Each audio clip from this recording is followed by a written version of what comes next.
Hello and welcome to another episode of Wheel of Horror, the podcast where two best friends spin a wheel every day leading up to Halloween, and it chooses the film and they discuss it. Today we're talking about 1999's Sleepy Hollow, which was directed by Tim Burton. I'm your co-host Alec. Oh, I'm Eric. Just kidding, it's Justin. And today we have with us Matt from Hops Geek News. Thanks, man, for joining us. No problem. What is up, guys? I'm stoked to be here, stoked to talk some horror movies, especially this movie, which is one I hadn't seen in a long time, actually. Nice. Dude, for real. I don't think I've seen this in like 15 years. Yeah, that sounds about right. I was watching this and I was like, oh, wow, I remember nothing from this movie. Yeah. I really did not. I mean, I remembered the plot, obviously, but Right. everything in between was... So did you guys remember that Christopher Walken was in it? No. I didn't. I didn't, and it was honestly so refreshing to see him looking crazy. Dude, he doesn't have one actual word that he says in this movie. It's just, "Rah!" like the whole time. His teeth, too, like they're like jagged and sharp. Vampire, like, creature teeth. Oh, I love it. Yeah, but before we start, Matt, you want to introduce yourself and your pod and all that good stuff? Yeah, man. So I'm Matt. I'm from a podcast called Hops Geek News. Me and my co-host Lauren talk about comic books, movies, TV shows, pop culture in general. We feature a beer of the week. And yeah, we can be found on any podcasting platform. Just searching our name. Find us on any social media platform. Again, just searching Hops Geek News. And that's kind of what we're about. We're doing some Halloween stuff too. So as is everybody else, but we usually pick a topic of the week. It doesn't have to be a movie. It can be anything. And that's the gist. Whoa, you're doing beer of the week? So are you guys doing like pumpkin beers this month? We're trying to, yes. So I've had one like a pumpkin blonde stout, which is wicked good. Like, oh man, so good. I love a good pumpkin beer, but when you infuse coffee in pumpkin, it is incredible. And then Lauren's got me a few pumpkin beers from Florida as well. So this time of year is just all pumpkin beers. And then of course I've had Shipyard, which is one of the go-to pumpkin beers that my parents decided to be nice and send me this year since I can't get it out here. Oh yeah. I remember Shipyard very well. I'm a slut for it, man. Just an absolute pumpkin slut. Yeah, Alec, I was telling you, Matt's co-host lives right near Disney, so she's always posting that she's at like Star Wars. She was literally there today. I know, dude. I saw her post it, and I was like, God. Yeah. No, I know. I also live very close to Disney too, just the Disneyland. No, you're in the fake Disney. Hey, I was there in August. It's pretty good. Avengers Campus lives up to the hype, in my opinion. Yeah, Justin, Avengers Campus. Yeah. Maybe you should shut up and come visit me. And then you can see the Avengers Campus. It's worth it. Yeah. You get to watch. You can just sit there at Pym's kitchen and watch Ant-Man walk by. You can watch Captain America fight Taskmaster and stuff. Dude, it's awesome. Yeah, Pym's kitchen, Justin. God. Well, does Florida have the Avengers Campus too? No, they don't have the rights. Yeah, Justin. It's like a whole legal thing. I don't know. I'm not a lawyer. My co-host is, funny enough. She can explain it. Come on out to California. Come on. All right. See, there's not enough water, so we can just drink pumpkin beer. It'll be great. Exactly. But yeah, this was a blast from the past. I have seen it more recently than you guys had, but I'm going to make a very bold statement here, and I don't know if you guys will agree with me, but I think this is Tim Burton's final greatest film. Like, I don't think he's made a film as good as this since this film. That is a bold statement. It is. I don't disagree necessarily. I don't. I'm trying to think of other ones, and that's the thing. The only one that I was like, maybe is Sweeney Todd, but I mean, I think before this, it was just like home run after, just killing it with like Batman and Edward Scissorhands and Ed Wood and Frankenweenie and Pee-wee. Like, dude, killing it. I liked Frankenweenie, which came out in 2012, but other than that, I mean, he did Alice in Wonderland, Sweeney Todd, Corpse Bride, Charlie and the Chocolate Factory. I will correct you on the fact that his final really good movie was probably Big Fish 2003. That true. movie still gets me to this day. Mm-hmm. And that's very original, too. I did forget about that one. Yeah. He actually did the upcoming Wednesday series for Netflix, so I'm interested to see how that plays out as well. Oh, yeah, I've seen the ads for that. Yeah, I like Tim Burton, especially early Tim Burton, but, like, has he made another... Well, I guess Sweeney Todd would have been another R-rated movie. Oh, no, so was Ed Wood. Never mind. But yeah, this is graphic. Yeah. This is a little more graphic than when I expect Tim Burton. Yeah, I mean, I remember... this came out in 99, and I don't remember how young I was when I saw it, but I was definitely young, and this was considered like a scary movie when I saw it because I was probably like 12, and I remember vividly sitting on the couch and like the headless horseman was riding with the sword in the air, and I was just like, "Ooh, he doesn't have a head. That's scary." Like, and now I'm watching it, I'm like, it's pretty creepy. Dude, yeah. I mean, same thing as you, Justin. I saw this when I was way too young. I think my dad got it on DVD, and I think the thing that sticks with me still to this day was like when the mom got like closed in that coffin of spikes or whatever, and the blood comes out. Still sticks with me. Yes. Yeah. I mean, they don't shy away from the beheadings in this, especially when they shove the stake through old dude's heart in the church and drag him out and then cut his head off. Like that was pretty graphic. And then the color schemes was very Tim Burton, how everything was gray and dull, but the blood against it all was really cool. Yeah, the blood was super bright. I thought it was pretty cool though, but yeah, dude, this cast, like, I forgot so many famous people were in it. Yes. Like basically everybody is super. I forgot Ian McDermott was in it. We got Christopher Lee's in it. Michael Gough, who is notably Alfred in the very wonderful Batman films. Richard Griffiths, who was Vernon Dursley or whatever it was. Dudley. Matt, do you recognize Casper Van? Yes. You know who that is? Bro, yes. Rico. Dude. Rico Squad. Yo, you know what's funny is he got the knife thrown in his left leg, and that's the same leg that the arachnids cut over on Clandactu. Oh my god. Yes. It's fucking sick. Yeah, that is funny.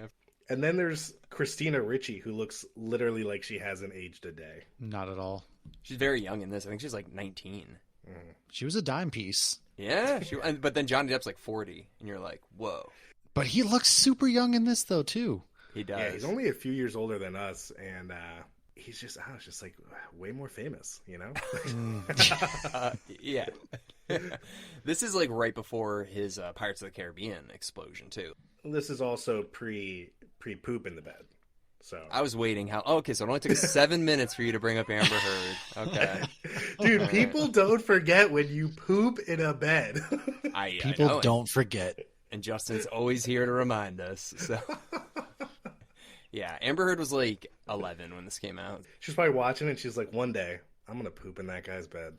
I mean, maybe, but I don't know. I mean, he really wasn't in anything big prior to this, though.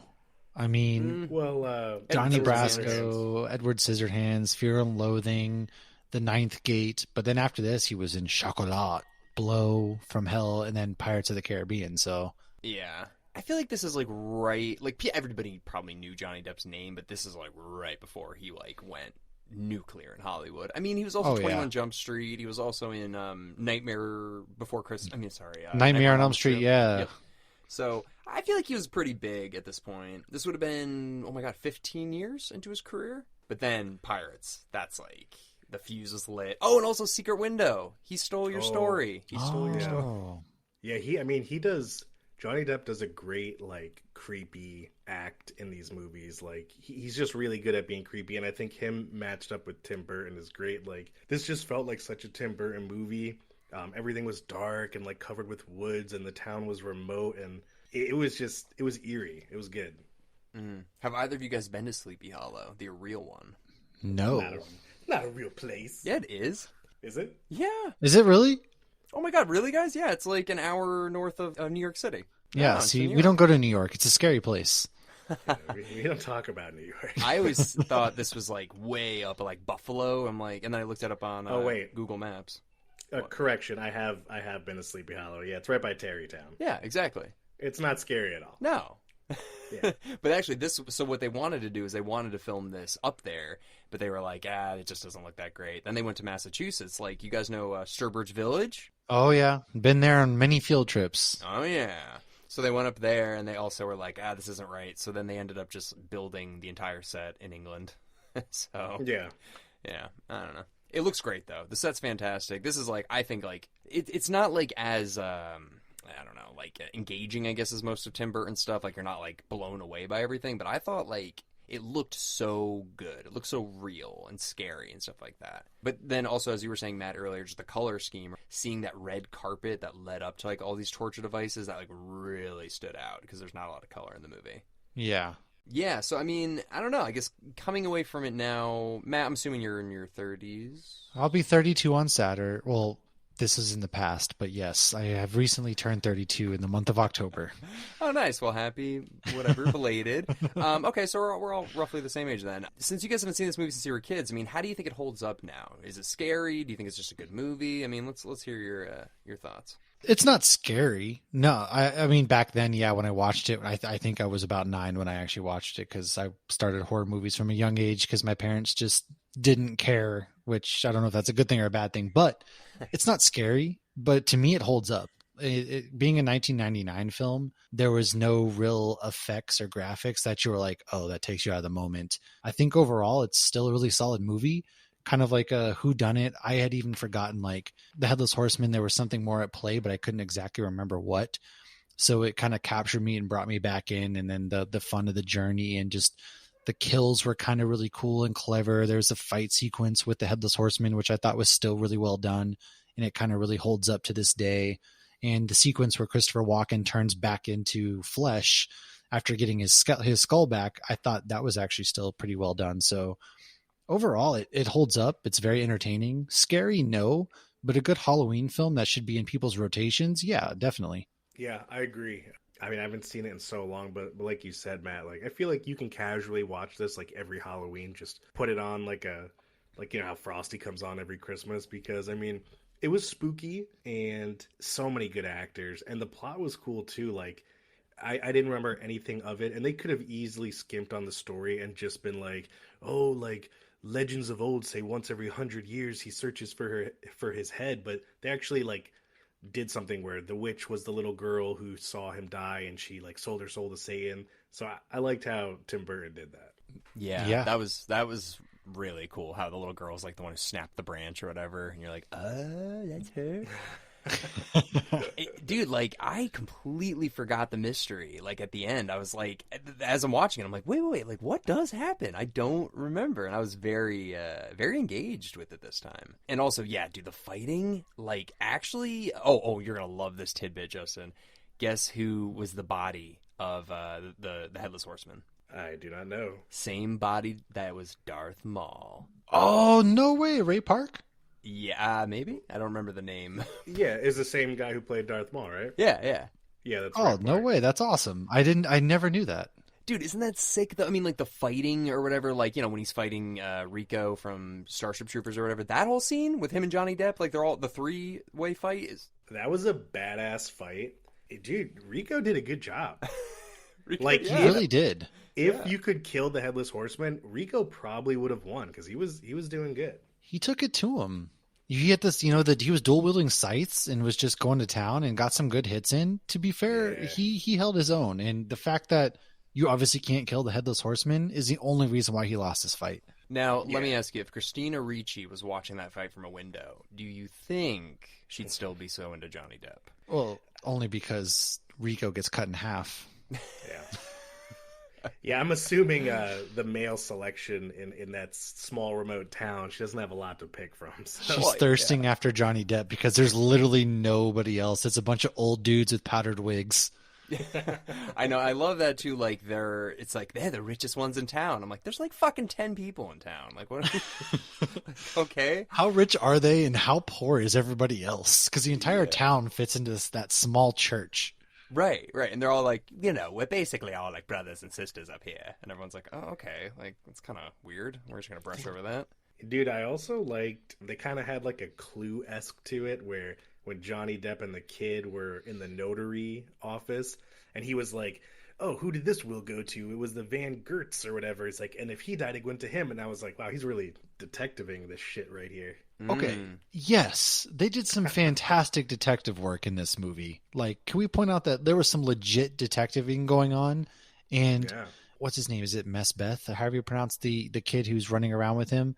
He was a solid ass sidekick. I feel like he gets looked over, but that dude was ride or die until the very end. He was about to throw down with the witch lady Oh, and the yeah. headless horseman himself. Like, get yourself a friend like that. Oh yeah. Mazbath. Yeah, he was about to clock her with that sledgehammer. He's Yeah. kind of like the what's that? The